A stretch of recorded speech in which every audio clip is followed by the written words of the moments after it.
Hey everybody, Patty Ann here. Listen, today I'm going to show you something that I think is a lot of fun, and a lot of people have been wanting to learn how to do this. Matter of fact, right when I was working on this, someone texted me through Facebook and said, hey, I'd love to learn how to do this. And I was like, oh my gosh, what a coincidence. That's what I'm working on. So anyway, here's the one today. And what I'm going to teach you is how to use your Silhouette software to cut these pieces out you'll need for your appliques without having to do it with scissors or to fussy cut. You know how if you have an embroidery machine and it gives you the placement stitch, then you put your piece down and then it stitches around, then you have to fussy cut around it. That's a thing of the past for you now when you're doing appliques. And look how cute they turn out. Aren't they super duper cute? I just love them. But anyway, I'm going to show you how to do this. Now, you may be saying, but you know what, Patty Ann? I don't have a freaking embroidery machine. How can this class be useful for me? Well, one of the things I'm going to do is I will show you how to use a Cameo 3, or I'm going to be using my Cameo 4, but it'll be the same thing with the Cameo 3. I use a backing on the back of my fabric so that I don't need any special blade. I just use my auto blade. Also for the Cricut, I use the Cricut Explore Air. Nothing fancy schmancy is needed to do it this way. And what's nice about it is when you cut these pieces out, you use a hot iron and you iron them right into place. Then they never move while you're doing the zigzag or the fancy stitches around the edges. So I hope you'll join me. It's going to be a lot of fun. Hey, and I have a site to show you where you can get a really cute project to work on, or a little image. Hold on, let's go to my screen. Okay, this is the site I was telling you about. I just came upon it today. I have tons and tons of embroidery files, but I didn't feel like going through mine. So I just went on to looking for free applique, and I came up with these. Now look at these up here, 72 hours only. There's all these free ones, and I got some of these. Then once you get past some free time, check these out. Down here, this little flag one is free, this little flag flower, and I'm going to make that right now. But these other ones right here are only, well, they're $3, but there are also a lot of them that are just 7 cents each, especially if you go on the first page like this. This little hedgehog is 7 cents. Now, I just tried to buy a bunch of 7-cent ones, but I did get stopped because the site says you have to buy a minimum of $3 worth of stuff. So that means you have to buy one thing for, $3 or whatever, and then you can get all these other things for 7 cents. But check out these cute ones. I mean, look at this lion and the hippo. Oh my gosh, I love the hippo. Let's just look at him more closely, and look at this one, beautiful. I love these. So cute. All right, and so these are all the formats that you get them in. I happen to have a Brother machine, and the one that I'm going to have linked down below for you in case you have a birthday coming up or some large celebration. It's a little pricey, but these are all the different kinds of formats that you can purchase these in. And as I said, I have a Brother, so mine's a PES. Those are the type of files I can use. Okay, it says today's free design is this little girl right here. So I don't know if I want to do that one. I could do this one if I wanted to, but it has more parts than what I want to show you today. So I might choose one of these other ones that I've already downloaded, or maybe, well, yeah. Okay, I decided to go with this one. Even though it's not free, I think it's super cute, and I just feel like doing it. And I have some pretty fabric, although the fabric has flowers on it, but I just think he'll be cute. So I'm going to do that. So I'm going to add him to my cart. So go add to cart. And that's all I'm going to get, I think. But maybe I should go back to the beginning, see if there's any more of those 7-cent ones that I want to get. Since I'm already at $3, I might as well see if there's any of these that I like. So maybe that's all. Where did I find those? Under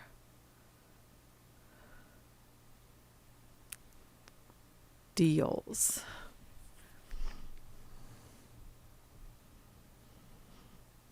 I think I already have this one. I didn't get the bell, but All right, so that's all the 7-cent ones. That's really cute too. I think I'll do that one instead. Add that rooster to my cart. All right, so now I'm going to go to my cart, and I'm going to delete this one because I'm not going to do it. And I'll just do this rooster because I think it's super cute. Let's look at it closely.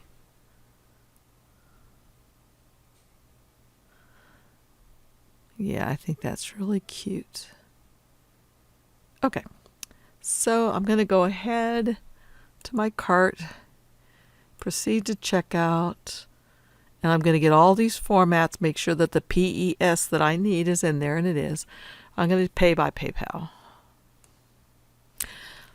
Okay, I paid, and I hit the button that said return, but that didn't quite return me properly. And you see I do have an account, so I'm going to go to my account and my files, and here it is. And these are all the files I've gotten so far. The only one I paid for was, well, $3 for was this one. These other ones were 7 cents each, and then this was a $3 one as well. So I'm going to go ahead and download the PES of it, because that's what I need, and that's the one that I can use in Silhouette. And I'm also going to download the JPG. Okay, there we go. You see they're both down here in the lower left-hand corner. So now I'm going to open up Silhouette, and I have a new screen or a new mat already open.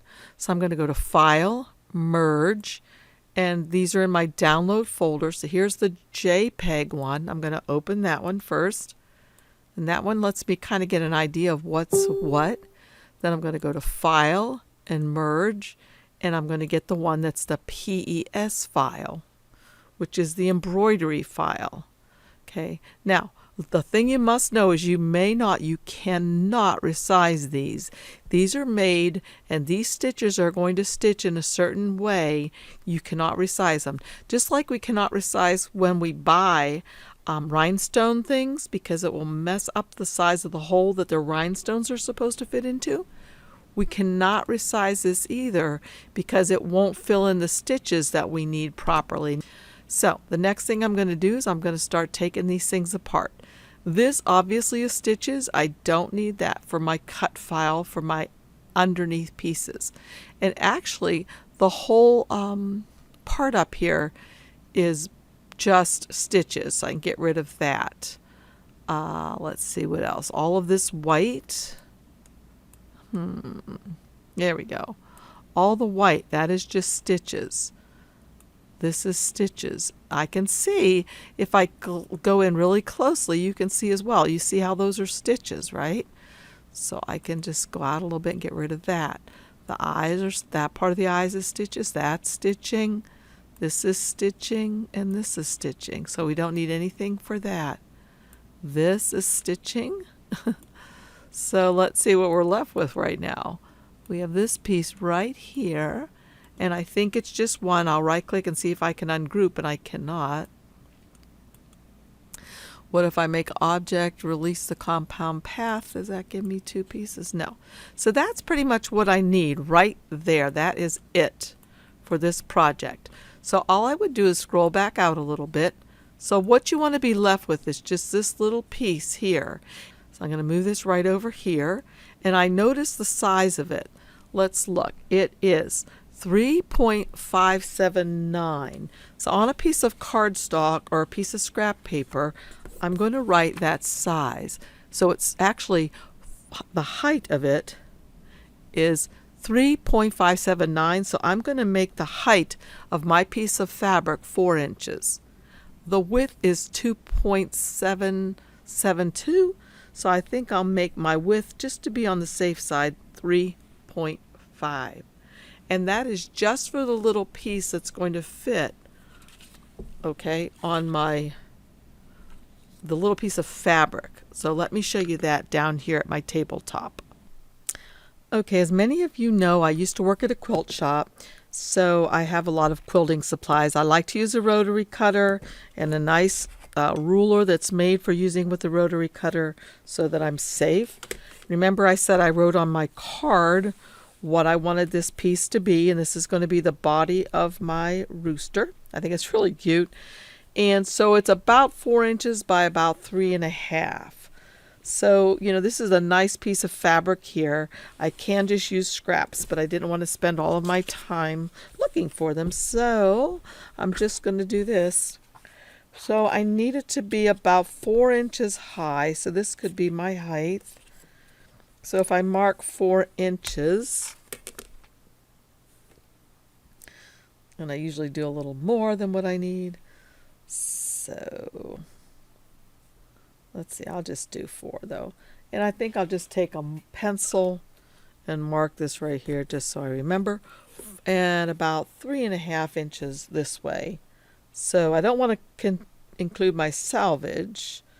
So 3.5. So I'll just say to 4 inches here. So that's where I'm going to cut. Let's see. So this is a new mat. Not a new mat. This is one of those self-healing mats. I need a new one. This one's got all kind of paint stains on it I can't get off. And also, one time I was trying to clean it so much. You see this little square right here?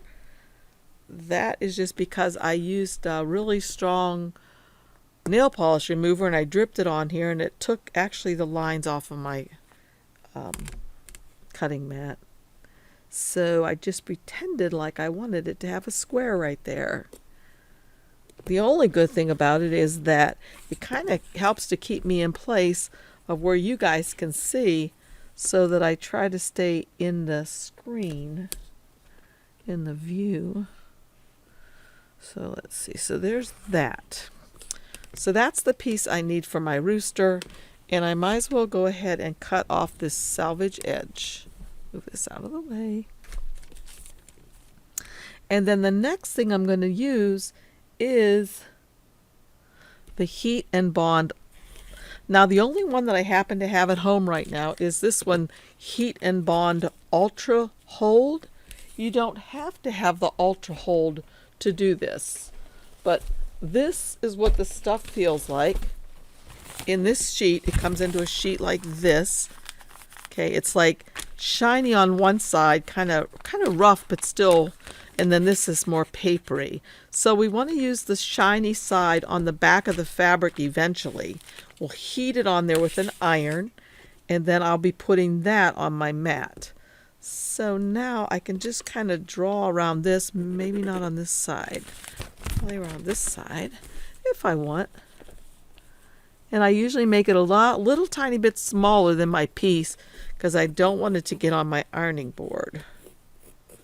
All right, just a rough idea, say that.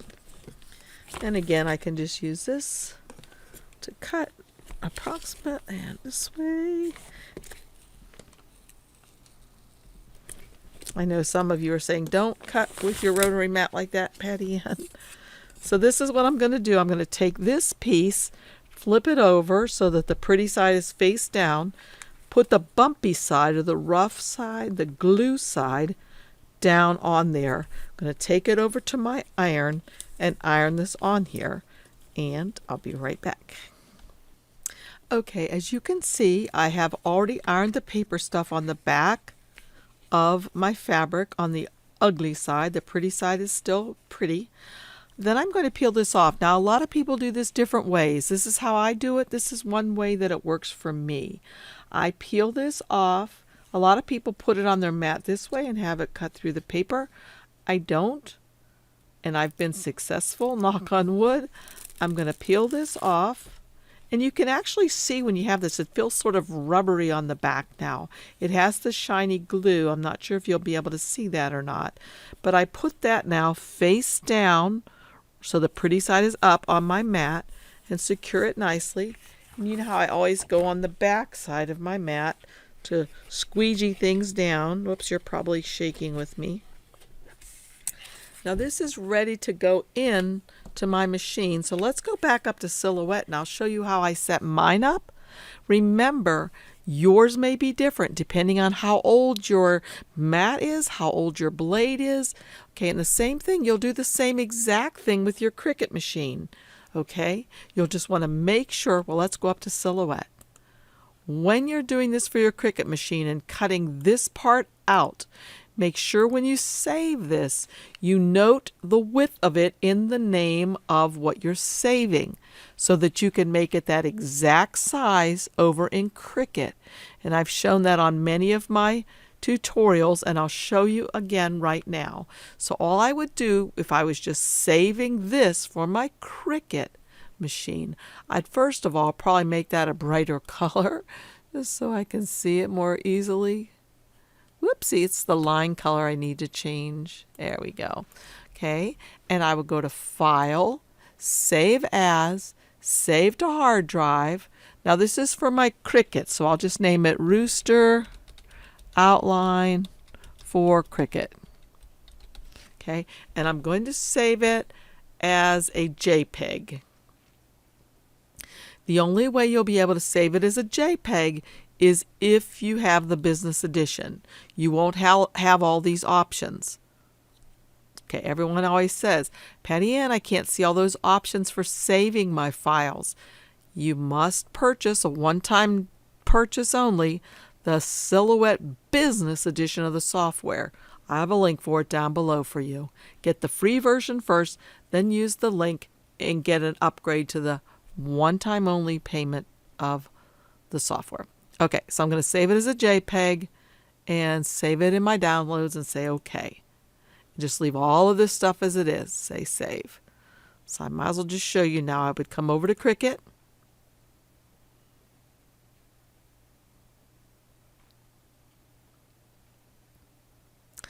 New project. Upload. Upload an image. Browse. Should be in my downloads. Should be right up here. Rooster Outline for Cricut JPEG. Open. Whoops, click on it and open. And there it is. Save it as complex. Continue. And I'll get the select and erase tool and just erase the outside of that. And continue. And so what I'm going to do now is just save it as a print and cut or simply as a cut file because that's all it's going to be. I'm just going to be cutting this shape out and putting it on when it tells me. And I'll show you that in just a second. So we would just continue on with Cricut and insert this image. Oh, but I forgot something, didn't I? That I forgot. Oh my goodness, I forgot, you guys. So what I usually do, let's minimize this. Here's how you should do what I just did. You see this width right here, 2.772. When I go to File, Save Selection, Save to Hard Drive, instead I'm going to name that 2.772 Rooster for Cricut. And I'm still going to save it as a JPEG. And the reason why is, remember I told you it has to be the exact size. Everything here remains the same. I'm going to go back to Cricut and I'll make this bigger. So I'll just bring in another one to show you. Upload, upload an image, browse. I'm going to do the 2.772 Rooster for Cricut. Okay, here he is, complex, continue. And again, I can get rid of these things on the sides. And continue. Save him as a cut file. Save. Upload him. Now, look over here. This is the first one we did. And we have no idea what size it should be. This one right here, right? We have no idea if that's the right size. This one right here, in the name, we put the exact size we need it to be. So that's really helpful because all you have to do is make sure your lock is locked up here and make the width 2.772. Hit enter. And that is the actual size that you need him to be. This one may be totally wrong, a waste of your time. This is the one you need. You need the exact size. Okay, so let's go back to Silhouette now. Here we are for Silhouette. All we're going to do is we're going to come up here to Send. and it's going to just cut this out. What I have found for mine is if I put mine on fabric, thick canvas. Now this is quilter's cotton, so it's not really that thick, but do recall that I added that layer of gluey stuff to it. So that's going to make a difference. Action, cut. Okay, here we go. And I want to use my auto blade. Okay, there we go. I'm using my auto blade, nothing fancy. I'm not using a fabric blade or anything like that. I'm just going to use it like this. I did fabric, thick, cut, auto blade. Now again, you'll want to test this on yours before you start wasting your fabric. I've already tested mine. So let me go ahead and put it in there and cut it. And I'll be right back. Okay, as you can see, I've already cut this where you can't see it yet, and I'm going to peel this off. Okay, perfect. And now it's got an adhesive on the back of it, so that here's my hoop that I'm going to use. In my hoop, what I would do now is go to my machine over there, and I'll show you. I'll have this in my machine. It will stitch out the placement line, and I'll know exactly where to put this. Once I've placed it, I will iron this into place, and then I'll just continue following what my embroidery machine now tells me to do. Okay, here I am with my 5x7 hoop that I need.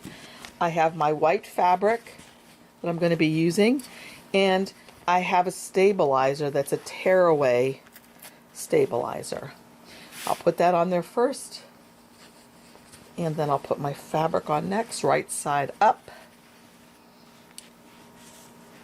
and go ahead and put this on.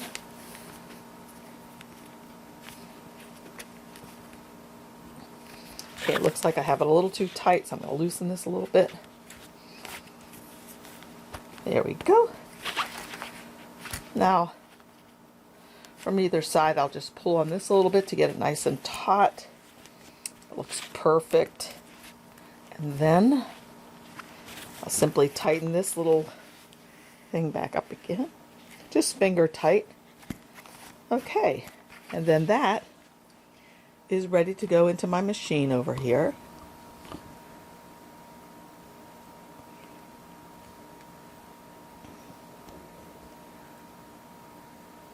Okay, so just slide this in here. Come over here. See if you're seeing what I want you to see. Yes. Right here. And I'll just click on embroidery. And I'm going to go to my thumb drive because that's what I have in here where I have it. And I know it's near the end, so I'm going to go backwards here. Into a folder called My Designs. There we go. And there's the rooster. Here he is right here. So I'm going to just start. I'll say sewing. And what it's going to do first, it's going to mark where I need to place this piece.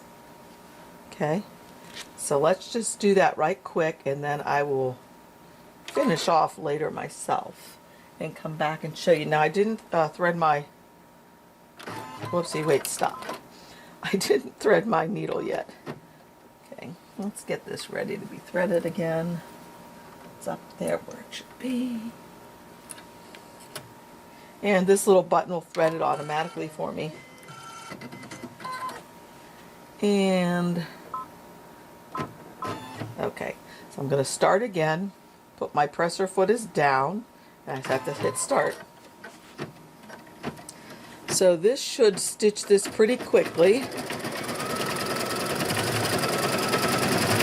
You won't be able to see it very well because it's white, but I'll bring it up to the camera and hopefully you'll see it better.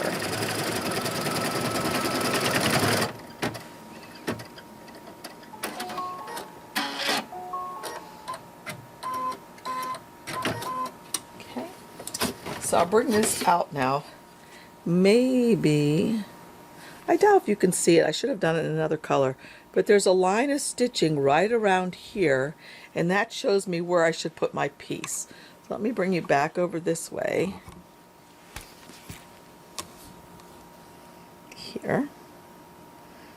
So you can see now, I have this piece, and if you could see the stitching, you'd know I was lining this up perfectly on top of that stitching, so I know exactly where to put it. I have my small iron ready, and remember, when we cut this, see the shininess? That is the glue, so I'm going to glue it down on here, which is perfect for applique, because then it won't shift at all. Have my iron already heated up, and I'm just going to place that down on here. Any kind of iron works. Move that off to the side. And then, you see this is already stuck on here now. Whoops, I didn't get that little edge right there too well. I'll try that again. It's not going to do right like that. Wasn't paying attention, I guess. Sure, get that down right. Nice and flat.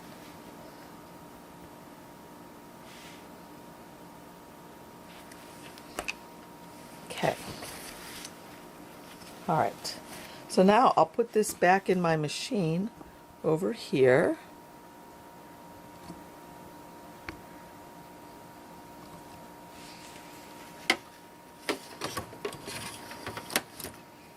And now what it's going to do is it's going to tack this down onto here. So again, I'll lower my presser foot and do this.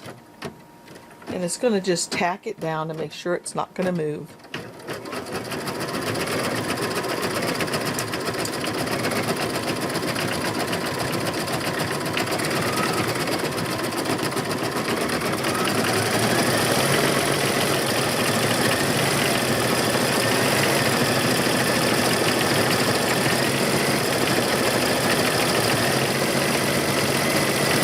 You can see over here it's showing where it's stitching. Probably can't see that very well.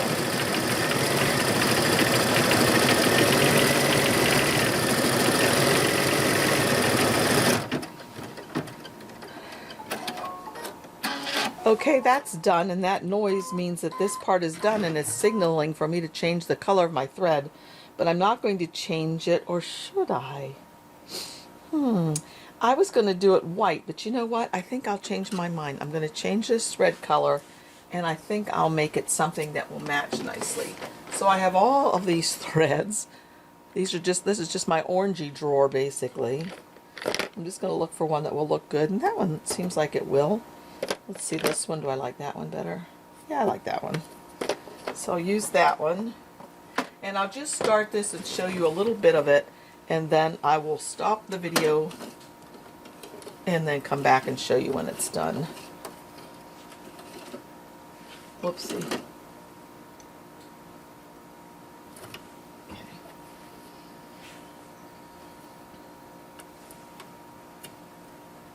So again, I'll just hit the self-threading button. It's already threaded. Put down my presser foot and say go. Oh. Okay, yeah. Sure if I can scroll in. Oh yeah. Or maybe you can kind of see what it's doing. Oops, sorry. Using a different camera than what I usually use. So now it's doing the zigzag all around that image. So I'm going to pause here because this part is going to take 4 minutes. And when I come back, I'll show you the finished product.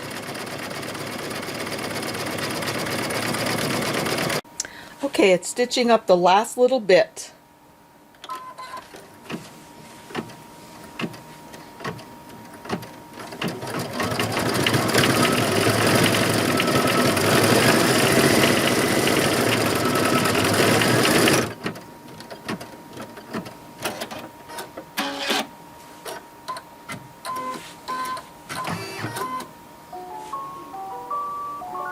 And that music meant it's done. Okay, here are the finished products, 3 of them that I've made so far. This is the one you just watched me stitch out for a little bit. This one I had done earlier as well as this one. But my point is, if you look back up at my screen, I want to show you what was my objective today. So let me show you up there at Silhouette. So here is the ladybug. And again, my objective was to show you how to bring in a PES file to get a free one anywhere. There are tons of them.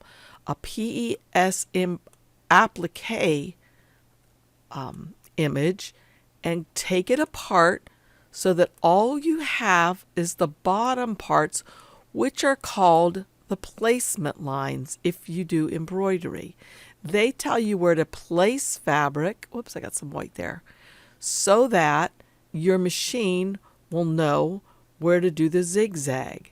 Ordinarily, you put down a big piece like this, a square, and then after it does the placement stitch and it's stitched around it, then you take scissors and cut very close to that line. But with our Cricuts and our Cameos, we don't have to do that. All we have to do is cut these out of the fabric that we want after we've backed them. If we're making appliques and you're using a Cricut Explore or your Cameo 3 or 4, and you want to use this as an applique, I love using the Heat and Bond Light. And you put that iron, you iron that on the back, and then you simply cut these out of your fabrics, and they're ready to be placed. So that's it. I hope you liked this tutorial. If you did, please give me a thumbs up. Remember, I'll have a link for an embroidery machine down below if you just want to see what they look like.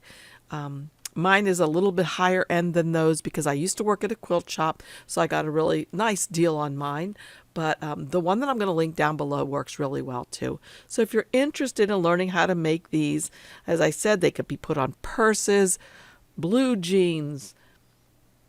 You could make a little book for a little child out of them. You can put words in here. What else could you do? I'm at a loss right now, but I bet you guys can think of plenty of uses for these. So again, thanks so much for joining me, and thank you everybody for helping me get over 30,000 subscribers. Thank you so much. See you guys again soon. Bye.